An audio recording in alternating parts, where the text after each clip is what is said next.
آپ ابراہیم کی بولو سنت. کیا مطلب؟ اس حدیث میں بہت ساری باتیں چھپی ہوئی ہیں, بہت ساری علم و حکمت کی باتیں. دیکھو, دنیا میں اس سے بڑا کوئی ظلم نہیں ہو سکتا کہ ایک انسانی جان کو قتل کیا جائے. ہو سکتا ہے؟ بولنا پڑے گا آپ لوگوں کو, ہے بھائی. کسی انسانی بلکہ کسی بے گناہ جان کو قتل کیا جائے, چاہے وہ جانور ہی ہو, انسان تو دور کی بات. بلا وجہ کسی جانور کو قتل کرنا بھی, بھائی پھر ویڈیو بنا رہے ہیں, ہلو بھائی ویڈیو نہیں بنائے. بلا وجہ کسی انسانی جان کو قتل کرنا ساری دنیا میں غلط سمجھا جاتا ہے, اور اسلام میں بھی کیا یہ عمل حرام ہے. کسی بھی جان کو, وہ جان اگر انسان کی ہو تو یہ جرم اور زیادہ بولو بڑھ جاتا ہے. نمبر 3, وہ جان اگر مسلمان کی ہو, کلمہ گو کی ہو, تو یہ جرم اور بھی زیادہ, بولتے کیوں نہیں یار, بڑھ جاتا. مسلمان کا قتل کرنا اور بڑا جرم ہے. وہ جان اگر کسی رشتہ دار کی ہو تو اس کا جرم اور زیادہ بڑھ جاتا ہے. رشتہ دار کو قتل کرنا کسی غیر کو قتل کرنے سے زیادہ بڑا جرم ہے. رشتہ داروں میں سب سے مضبوط رشتہ اولاد کا ہوتا ہے. اس کی دلیل یہ ہے کہ آپ کے مرتے ہی سب سے زیادہ وراثت کس کو ملتی ہے؟ اولاد کو. اس لیے اسلام نے سب سے گہرا رشتہ کس کا مانا ہے؟ اولاد کا. تو اولاد کو قتل کرنا قتل کی نوعیت میں اور بھی بڑا جرم. کیا خیال ہے بھائی؟ تو باپ کو حکم دیا جا رہا. اچھا, چھٹی بات, اولاد بھی ایسی جو بے قصور ہو.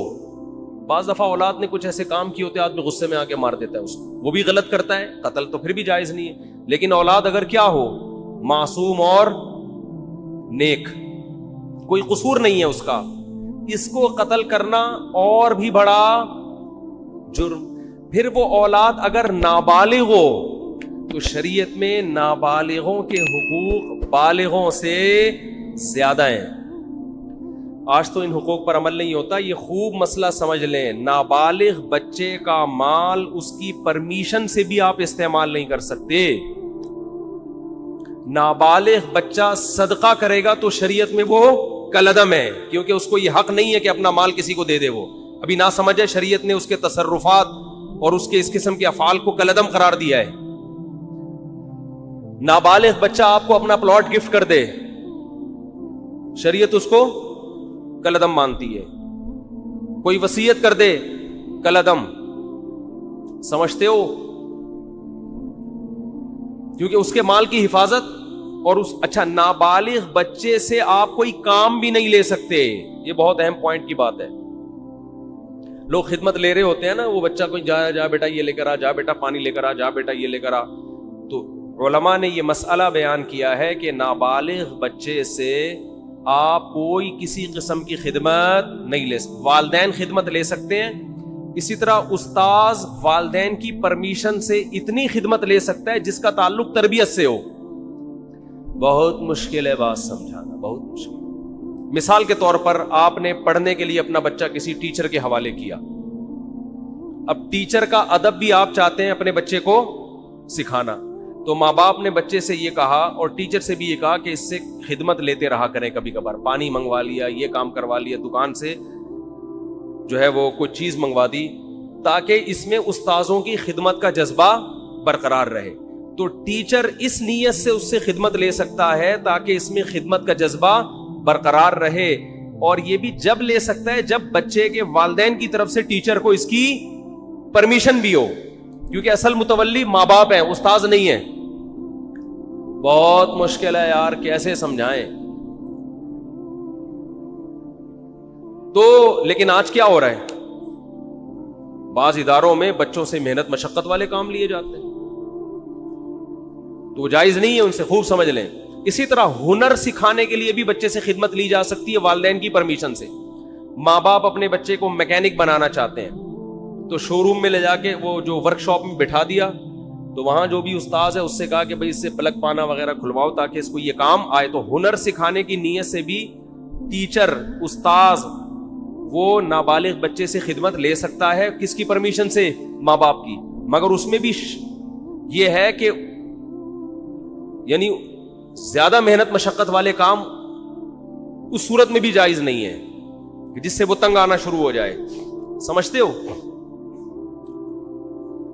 یہاں ایک مدرسہ ہے, مجھے نہیں یاد پڑتا کہ میں کبھی کسی بچے سے میں نے پانی بھی منگوایا ہو, مجھے نہیں یاد پڑتا. تو یہ اصول ہے, خوب سمجھ لیں. تو اس سے پتہ چلتا ہے کہ نابالغ کے حقوق اسلام میں بالغوں سے زیادہ ہیں. ٹھیک ہے, تو اس کا قتل کرنا تو اور بڑا جرم ہوگا نا. تو ابراہیم علیہ السلام کو اللہ تعالی حکم دے رہے ہیں کہ آپ قتل کریں ایک جان کا, اور وہ جان بھی انسانی جان, اور انسانی جان بھی معصوم بے گناہ, اور معصوم بھی آپ کا رشتہ دار, اور رشتہ دار بھی وہ جو سب سے قریبی, اور نابالغ بھی جس کے حقوق بالغوں سے زیادہ ہیں. اور مزید ایک بات یہ کہ وہ بچہ جو آپ کو آپ کی قربانیوں کے صلے میں بطور گفٹ ملا تھا, نہیں آ رہی بات, ابراہیم علیہ السلام نے جب اللہ کے لیے قربانیاں دی ہیں نا, تو اس کے گفٹ میں اللہ نے کیا دیے؟ اسماعیل. تو یہ تو اور زیادہ عجیب سی, یہ تو یعنی اللاجیکل بات بھی ہو گئی کہ معاذ اللہ نقل کفر ایک بہت بڑا جرم بھی کروایا جا رہا ہے, قتل انسانی کا, اور اللاجیکل کام بھی کروایا جا رہا ہے. اس لیے کہ جو چیز بطور گفٹ کے دی جاتی ہے وہ کبھی واپس نہیں لی جاتی. وہ طبعی عمر کو پہنچنے کے بعد انتقال کر جائے تو وہ تو سب نہیں مرنا ہے. ابراہیم علیہ السلام کہہ سکتے تھے اللہ تو نے تو میری قربانیوں کے صلے میں مجھے یہ بیٹا دیا تھا, تو دیا کیوں تھا جب تو نے اس عمر میں لینا تھا اور میرے ہی ہاتھوں ذبح کروانا تھا اس کو؟ کوئی لاجک سمجھ میں آتی ہے؟ آپ لوگ کی سمجھ میں آ رہی ہے میرا خیال ہے, تو بول لو نہیں آتی سمجھ. کوئی آتی ہے سمجھ میں لاجک اس کی؟ بالکل اللاجیکل کام, بالکل اللاجیکل کام. لیکن ابراہیم علیہ الصلوۃ والسلام نے فوراً حکم کی تعمیل کے لیے تیار ہو. کیوں؟ اس لیے کہ اللہ جب کسی بات کا حکم دے دے تو وہ اللاجیکل بھی کیا بن جاتا ہے؟ بولو. یہ چیز آج لبرل لوگوں کی کھوپڑی شریف میں بیٹھ نہیں رہی ہے. یہ ہر چیز میں پوچھتے ہیں کیوں, وائی, اس میں کیا ہے, کھڑے ہو کر پانی پینا کیوں, بیٹھ کے پیوں. میں وہ ان سے جب بھی کوئی پوچھے نا اسلام میں بیٹھ کر پانی پینا کیوں افضل ہے, کھڑے ہو کر بھی جائز ہے, افضل ہے بیٹھ کے پیو. اس بولے کپڑے کیوں پہنے ہوئے ہیں, کیوں کا جواب دیکھو. جب بھی کوئی گمراہ آدمی کیوں کرے نا, سوال پوچھے, تو جواب دینے کے بجائے اس سے سوالات پوچھنا شروع کر دو کہ تیرے اوپر پہلے 10 سوال ہیں تو اس کا جواب دے. ہمیشہ ہر باطل کی عادت ہوتی ہے وہ آپ کو سوالات میں الجھائے. آپ اسی سے پوچھو کہ اور بہت سارے کیوں ایسے جن کا تمہارے باپ کے پاس بھی, اب تو باپ کا لفظ اب چلے گا,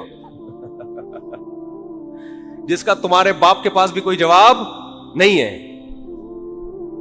یہ جو لبرل لوگ ہم سے پوچھتے ہیں تم لوگ لاکھوں جانور کاٹ دیتے ہو, معصوم جانور, قربانی کے دنوں میں ظلم ہے جانوروں پر, تو بجائے ان کے جواب دینے کے آپ ان سے پوچھا کرو تم ایک مرغی بھی کیوں کاٹتے ہو؟ جو میک ڈونلڈ میں اتنی لاکھوں مرغیاں کٹ کے برگر میں آتی ہیں, یہ کس بیس پر کاٹ رہے ہو؟ کیونکہ انسان اتفاق سے جب وجود میں آیا ہے, یہ جانور بھی اتفاق سے وجود میں آئے ہیں, تو اتفاق سے وجود میں آئی ہوئی چیزوں میں کسی کو کسی پر برتری حاصل نہیں ہوتی. جتنا حق زندہ رہنے کا اس دنیا میں انسان کا ہے, اتنا ہی حق مرغیوں کا بھی ہے. آپ کہہ سکتے ہو کہ جانور بھی تو ایک دوسرے کو کھاتے ہیں, تو وہ تو جانور ہے نا, وہ تو گدھے ہیں. ان کو تو سینس نہیں ہے, آپ کو تو کھوپڑی دی اللہ نے. اللہ کو نہیں مانتے, چلو فطرت نے دی آپ کو کھوپڑی, اور آپ کے پاس کھانے کی دنیا میں اور کم چیزیں. دال کھاؤ, ماش کی دال میں اتنا پروٹین ہے, گوشت کی ضرورت کافی حد تک پوری کر دیتی ہے ماش کی دال. ہندو کھاتے ہیں نا دالیں, کھا کھا کے تو 99 سال زندہ رہتے ہیں. تو کوئی زندہ رہنے کے لیے گوشت کھانا ضروری نہیں ہے. اسلام نے جو ہمیں گوشت کھانے کا حکم دیا وہ تو اور بہت سارے, اس میں تو ابھینندن کی وجہ سے کہا ہے ہمیں یہ. اس میں تو یہ کہا بھائی وہ آئے گا تو تم گوشت کھاؤ گے تو اوپر جا کے اس کو چائے پلا کے رخصت کرو گے. دالوں پہ یہ کام جو دال پہ سیٹ ہو گیا, جو سبزی پہ سیٹ ہو گیا, وہ یہ کام 10-20 سال امریکہ نے افغانستان میں گھاس کھائی کہ نہیں کھائی؟ 20 سال امریکہ نے افغانستان میں کیا کھایا ہے؟ گھاس کھائی ہے. آگے سے افغان لڑے ہیں, تو اگر افغان سبزی خور ہوتے 20 سال لڑتے؟ کیا ہو گیا بھائی؟ 20 سال یہ دمبے کھا کے لڑے ہیں میرے بھائی. یہ سبزیوں پہ لڑائیاں نہیں ہوتی. تو گوشت کے تو سائیڈ افیکٹ ہیں کہ اس سے لڑتا ہے آدمی. تو لبرل لوگوں کو تو گوشت کی پیس, وہ کیا ہے, لو پیس چاہتے ہیں نا دنیا میں, اور بھی 2-4 اس طرح کے الفاظ ہیں, پیس, لو, اور کیا ہے, خیر وہ سوچتے رہے بعد میں بیٹھے. تو یہ تو پیس فل دنیا چاہتے ہیں, اس میں تو گوشت ہونا ہی نہیں چاہیے. آپ کو تو چاہیے کہ آپ ہندوؤں کی طرح گائے, وہ تو ہندو صرف گائے کی خدمت کرتا ہے, آپ کو چاہیے آپ بھینس کی بھی کریں, بکری کی بھی کریں. تو ہم تو لاکھوں جانور کاٹتے ہیں, ہم پر اعتراض نہیں ہوتا, کیونکہ ہم کس کے حکم پہ کاٹتے ہیں؟ وہ تو اگر اولاد کو کاٹنے کا حکم دیتا اس کو کاٹ دیتے بھائی, جیسے ابراہیم علیہ السلام نے کہا کاٹ دو بس. جب illogical کام اللہ نے کہہ دیا تو وہ illogical رہا نہیں ہے, وہ لاجیکل, وہ سراپا لاجک سے بھرا ہوا کام ہے. وہ خدا ہے بھائی, ہم تو خدا کے غلام ہیں, ہمیں پیدا.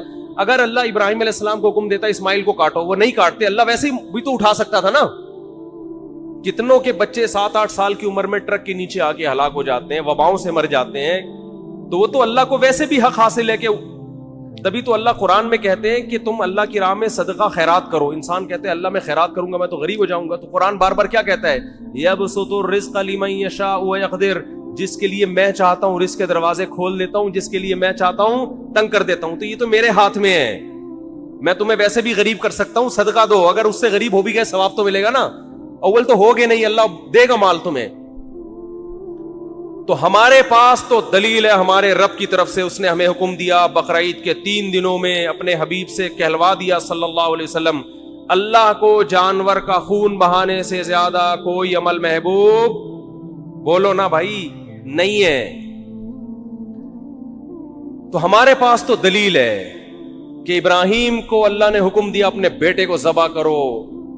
اولاد کا ذبح کرنا illogical کام, کسی انسان کو کاٹنا illogical, لیکن اللہ کے کہنے سے کیا بن گیا؟ لاجک سے بھرا ہوا. اب اس پہ اعتراض کرنا illogical ہے. تو وہ خدا اگر ہمیں دمبے کاٹنے کا حکم دے اور اس میں انسانوں کا فائدہ بھی ہو, خود ان جانوروں کا بھی فائدہ ہے, خود ان جانوروں کا. اگر یہ جانور نہ کٹیں تو یہ تو بڑھاپے میں ان کو کون پوچھے گا؟ آپ انڈیا میں گایوں کی حالت دیکھو, بوڑھی گایوں کی, جن کو ماں جب بنایا ہے تو ماں جیسا بڑھاپے میں سلوک تو کرو ان کے ساتھ. کوئی پوچھنے والا نہیں ہوتا ان جانوروں کا. ان جانوروں کا جوانی میں کٹ جانا ان کے لیے بھی فائدہ مند اور انسانوں کے لیے بھی فائدہ مند ہے. اور اللہ کہتے ہیں سخرھا لکم, ان جانوروں کو اللہ نے کس کے لیے بنایا؟ ہمارے لیے. تو جو مذہب کو نہیں مانتے ان سے سوال ہے کہ تو ایک مرغی بھی کس بیس پہ کاٹتا ہے؟ اے بھائی تم شکار کس بیس پہ کرتے ہو؟ یہ جانوروں کو بھی زندہ رہنے کا اتنا حق ہے جتنا انسانوں کو ہے. تو ان سے سوال کیا کریں ان کے بجائے ان کا جواب دینے کے. تو میں یہ عرض کر رہا تھا کہ ابراہیم علیہ السلام نے جو کام کیے دنیاوی قانون کے لحاظ سے وہ سارے کے سارے illogical, کوئی لاجک اس کی. کیا ہو گیا یار, پسینے میں ڈوب رہے ہیں اور منہ سے پھوٹ دو یار, نہیں بنتی نا. آج تو کچھ زیادہ ہی مرجھائے ہوئے لگ رہے ہیں. اس کی کوئی پشاور میں جب میں نے جملہ ادھورا چھوڑتا نا, ایسے ادھر سے آواز پورا مجمع گونجتا, تو ان کو میں نے کہا فل ان دا بلینکس, مگر آرام سے, خالی جگہ پر کرو مگر آرام سے. لوگوں میں جوش ہے نا, دمبے. تو دمبا بولتا ہے دمبا کیا ہے؟ بولتا ہے. مچھلی نہیں بولتی, مچھلی میں زیادہ طاقت نہیں ہے. طاقت کس میں ہے؟ مچھلی کھایا کریں, ویسے صحت کے لیے اچھی چیز ہے, لیکن جو پاور آئے گی نا, بازوؤں میں طاقت آئے گی, وہ دمبے سے آئے گی, وہ مچھلی سے نہیں آئے گی. خیر, تو ابراہیم علیہ السلام نے جو سارے کام illogical کیے, تبھی تو وہ کیا بنے. دیکھو اس کا یہ مطلب نہیں ہے کہ ہر illogical کام آپ کرنا شروع کر دو. ہمارے دینداروں میں یہ ایک بڑا مسئلہ ہے، جتنے بھی کام کریں گے سارے کھوپڑی سے، کسی کی کھوپڑی میں سمجھ میں نہیں آئیں گے کر کیا رہے ہیں۔ جب اللہ اس کے رسول نے حکم دے دیا تو پھر نہ دیکھو، جب تک حکم نہیں دیا تو ہمیں کھوپڑی استعمال کرنے کا حکم ہے، کوئی بھی لاجیکل کام کرنے کی ہمیں اجازت نہیں ہے۔ دکان کو بند کیا، آیت الکرسی پڑھ کے پھونک مار کے آگے کے ڈاکوؤں سے حفاظت رہے گی، تالا نہیں لگایا، تو یہ لاجیکل ہے یا ان لاجیکل ہے؟ اسلام نے حکم دیا بھائی پہرے رکھو، تالے لگاؤ، حفاظت کرو۔ نبی نے حکم دیا رات کو چراغ کو جلتا ہوا مت چھوڑو، فَإِنَّ الْفُوَيْسِقَةَ تَضْرِبُ النَّارَ عَلَىٰ أَهْلِهَا، چوہا بعض دفعہ چراغ کو الٹ کے آگ لگا دیتا ہے، اتنی احتیاط کا حکم دیا ہے۔ تو رات کو آگ کو جلتا ہوا چھوڑنا ان لاجیکل کام ہے، اس کی کوئی نہ ضرورت ہے اور یہ حادثے کا ذریعہ ہے۔ نبی نے فرمایا، ایک صحابی ایسے کنکر کو ایسے پھینک رہے تھے، آپ نے فرمایا یہ اس سے نہ کوئی دشمن ہلاک ہوگا، اس سے کسی کی آنکھ پھوٹ سکتی ہے۔ لوگ اٹھا اٹھا کے پتھر پھینک رہے ہوتے ہیں نا، ویسے ہی ٹائم پاس کرنے کے لیے، کسی کے لگ سکتا ہے۔ ہر کام سے پہلے آپ نے 100 دفعہ سوچنا ہے کہ اس کی کوئی لاجک بنتی ہے کہ نہیں بنتی، لیکن جہاں اللہ کا حکم آ جائے تو بس یہی لاجک ہے کہ کس نے حکم دیا ہے؟ اللہ نے۔ سمجھتے ہو؟ اسی میں ایک بات خوب یہ بھی جب بات چل پڑی ہے، والدین جب کسی بات کا آرڈر کیا کریں نا اور اس میں آپ کا کوئی بڑا نقصان نہ ہو تو یہ نہ دیکھا کریں کہ یہ کیوں، بھئی یہ اب کس کا حکم ہے؟ باپ، یہ باپ کا حکم ہے، ماں کا حکم ہے، ان کو خوش کرنے کے لیے کرنا ہے۔ اس میں زیادہ پنچایتوں میں نہ جایا کریں، یہ کیوں کہہ رہے ہیں، یہ کیوں کہہ رہے ہیں، بھائی جو کہہ رہے ہیں کر لو یار، یہ خوش ہو جائیں گے، بس ان کو خوش کر